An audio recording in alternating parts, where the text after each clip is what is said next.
प्रभु तेरी वाणी जीवन की रोटी, नैनों की ज्योति अंधेरा मिटाती।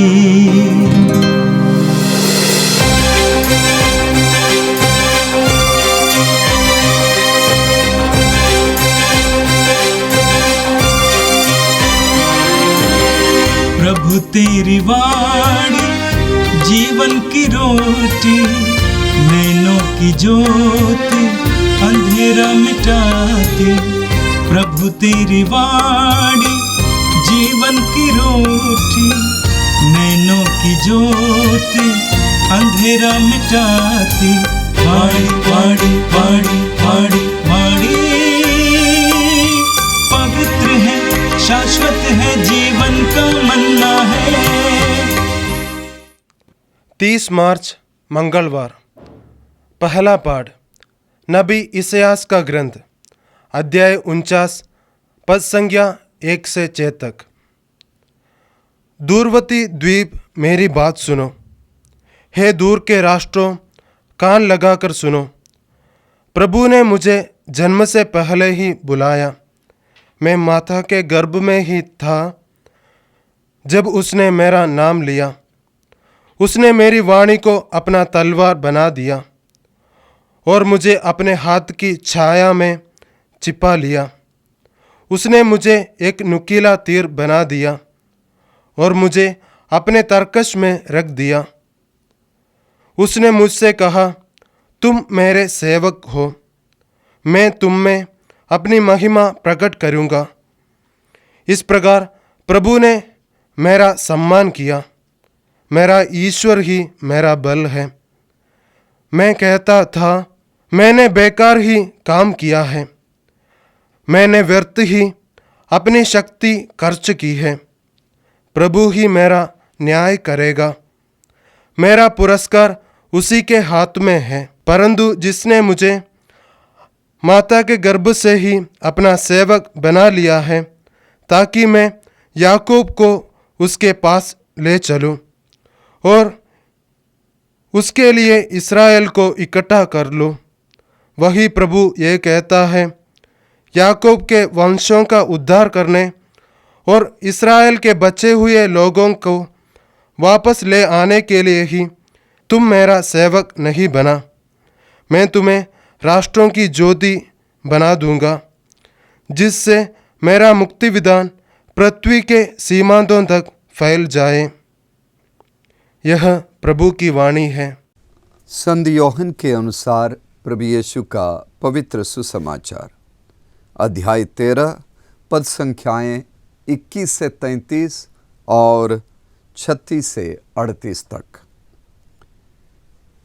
यह कहते कहते यीशु का मन व्याकुल हो उठा और उन्होंने कहा, मैं तुम लोगों से यह कहता हूँ, तुम में से ही एक मुझे पकड़वा देगा। शिष्य एक दूसरे को देखते रहे, वे समझ नहीं पा रहे थे कि वे किसके विषय में कह रहे हैं। यीशु का एक शिष्य जिसे वे प्यार करते थे, उनकी छाती के सामने लेटा हुआ था। सिमोन पेतरुस ने उससे इशारे से यह कहा, पूछो तो वे किसके विषय में कह रहे हैं। इसलिए वो यीशु की छाती पर झुककर उनसे बोला, प्रभु वो कौन है? यीशु ने उत्तर दिया, मैं जिसे रोटी का टुकड़ा थाली में डुबो कर दूंगा वही है। और उन्होंने रोटी डुबोकर सिमोन इस्करियोती के पुत्र यूदस को दी। यूदस ने उसे ले लिया और शैतान उसमें घुस गया। तब यीशु ने उससे कहा, तुम्हें जो करना है वो जल्दी ही करो। भोजन करने वालों में कोई नहीं समझ पाया कि यीशु ने उससे यह क्यों कहा। यूदस के पास थैली थी, इसलिए कुछ लोग ये समझते थे कि यीशु ने उससे यह कहा होगा कि हमें पर्व के लिए जो कुछ चाहिए वो खरीदना या गरीबों को कुछ दान देना। टुकड़ा लेकर यूदस तुरंत बाहर चला गया। उस समय रात हो चली थी। यूदस के चले जाने के बाद यीशु ने कहा, अब मानव पुत्र महिमान्वित हुआ और उसके द्वारा ईश्वर की महिमा प्रकट हुई। यदि उसके द्वारा ईश्वर की महिमा प्रकट हुई तो ईश्वर भी उसे अपने यहाँ महिमान्वित करेगा और वो शीघ्र ही उसे महिमान्वित करेगा। बच्चों, मैं और थोड़े ही समय तक तुम्हारे साथ हूँ। तुम मुझे ढूंढोगे और मैंने यहूदियों से जो कहा था अब तुमसे भी वही कहता हूँ, मैं जहाँ जा रहा हूँ वहाँ तुम नहीं आ सकते। सिमोन पेतरुस ने उनसे कहा, प्रभु आप कहाँ जा रहे हैं? यीशु ने उसे उत्तर दिया, मैं जहाँ जा रहा हूँ वहाँ तुम इस समय मेरे पीछे नहीं आ सकते, तुम वहाँ बाद में आओगे। पेतरुस ने उनसे कहा, प्रभु मैं इस समय आपके पीछे क्यों नहीं आ सकता? मैं आपके लिए अपने प्राण दे दूंगा। यीशु ने उत्तर दिया, तुम मेरे लिए अपने प्राण दोगे? मैं तुमसे यह कहता हूँ, मुर्गे के बांग देने से पहले ही तुम मुझे 3 बार अस्वीकार करोगे। यह प्रभु का पवित्र सुसमाचार है। क्रीस प्रभु की जय। यीशु में मेरे प्रिय भाइयों बहनों, हम पवित्र और पुण्य सप्ताह में हैं। इन दिनों हम यीशु के साथ बथनिया से होकर यरूशलेम की ओर यात्रा कर रहे हैं और वहाँ से गत्समनी बाग और कलवारी पहाड़ भी पहुँच जाएंगे। यीशु के शरीर और मन के दुख को अनुभव करने का ये अवसर है और ईश्वर के विधान को समझने का भी अवसर है। इसलिए आज का पहला पाठ जो यशायाह नबी के ग्रंथ से लिया गया है, यशायाह नबी अनुभव करता है कि ईश्वर ने ही उन्हें जन्म से माता के गर्भ से चुना है।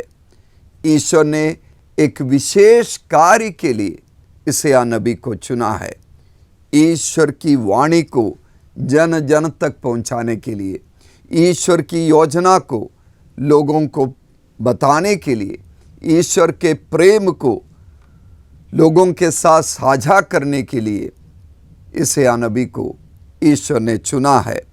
और ईश्वर ने ये आदेश दिया, तुम मेरे सेवक हो, मैं तुम में अपनी महिमा प्रकट करूँगा।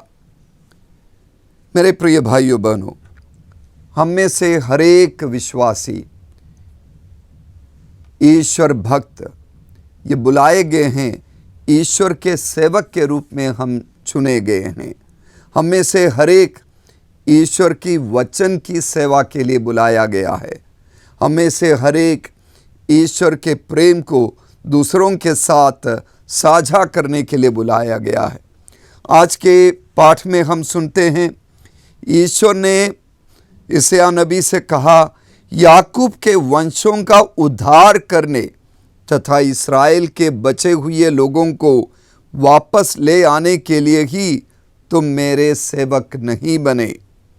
मैं तुम्हें राष्ट्रों की ज्योति बना दूंगा, जिससे मेरा मुक्ति विधान पृथ्वी के सीमांतों तक फैल जाए।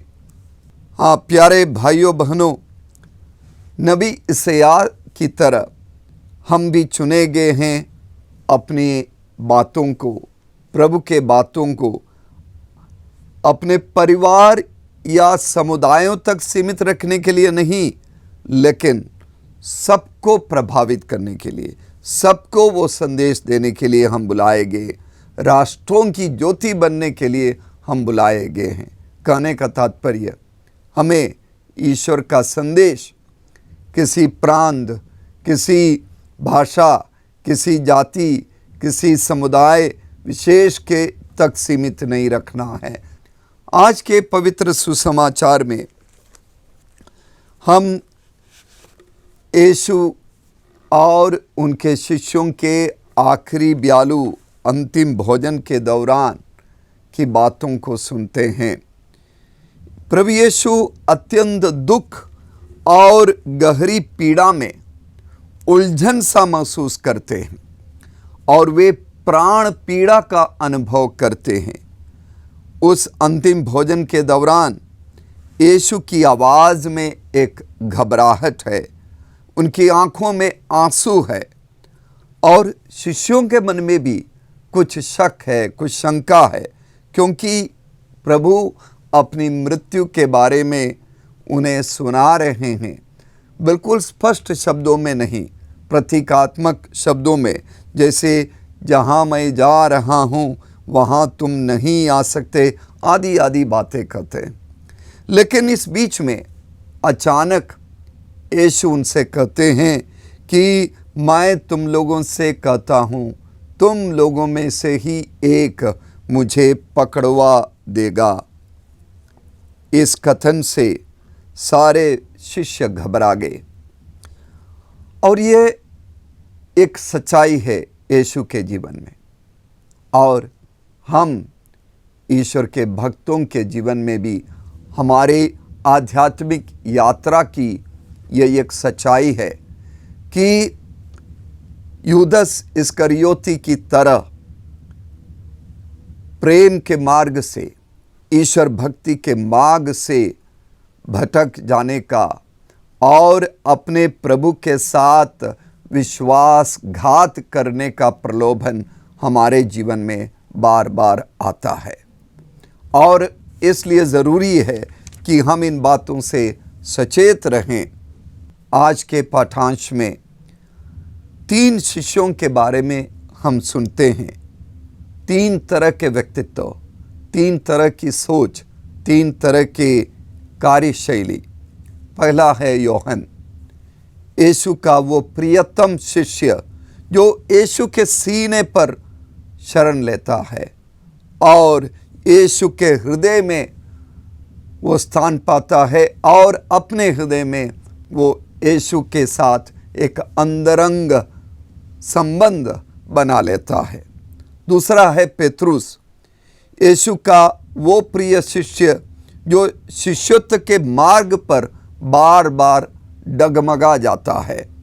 वो ईमानदारी के साथ यीशु के मार्ग पर चलना चाहता है, लेकिन अपनी मानवीय दुर्बलताओं के कारण वो लड़खड़ा जाता है, असफलता के मार्ग पर पहुंच जाता है।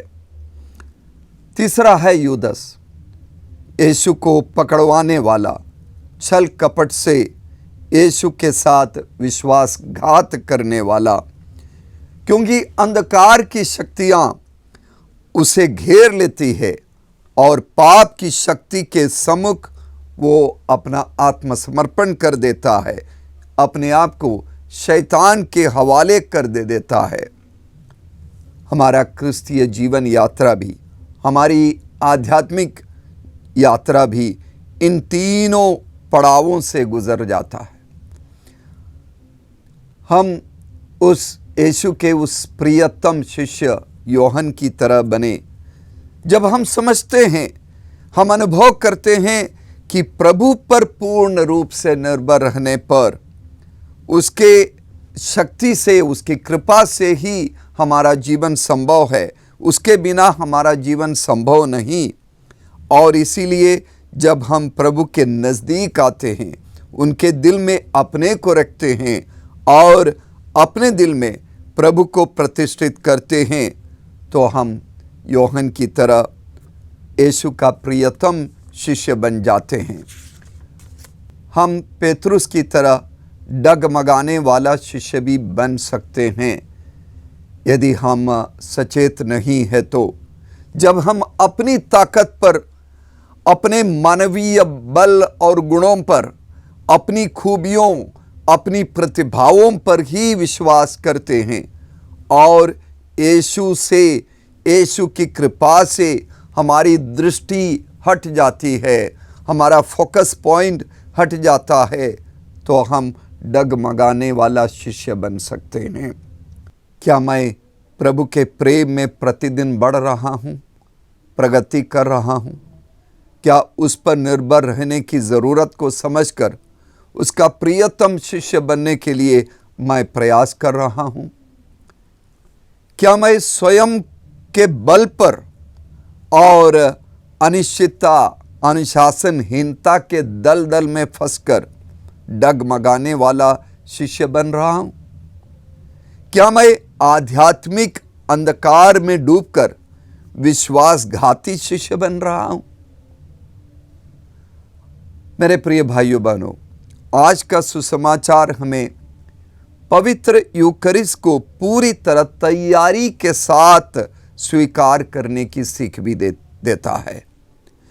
प्रेरितों को पहले मिस्सा बलिदान में भाग लेने का सौभाग्य प्राप्त हुआ था और पहले यूकरिस्तीय अनुष्ठान में उन्होंने भाग लिया, लेकिन उनमें से एक यूदस अपने दिल में पाप का कलंक लिए, पाप का बोझ लिए, जानबूझकर प्रभु के साथ छल कपट करने का पाप भरे कलंकित हृदय से प्रभु के द्वारा दी गई जीवनदायी रोटी को ग्रहण किया और इसका परिणाम यह हुआ कि उसका दुर्दांत मौत हुई और उसने आत्महत्या कर ली।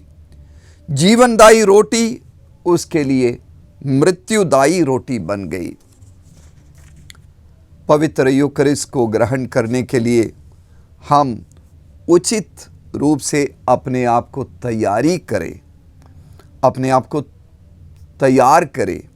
यूकरिस्ट को ग्रहण करने के बाद अपने अंदर, अपने शरीर और मन में, अपने हृदय में यीशु का पवित्र शरीर और उनका पवित्र लहू है, इस आत्मबोध के साथ हम पूरे दिन में अपना जीवन बिताएं और साथ साथ हम स्वयं यूकरिस्ट बने।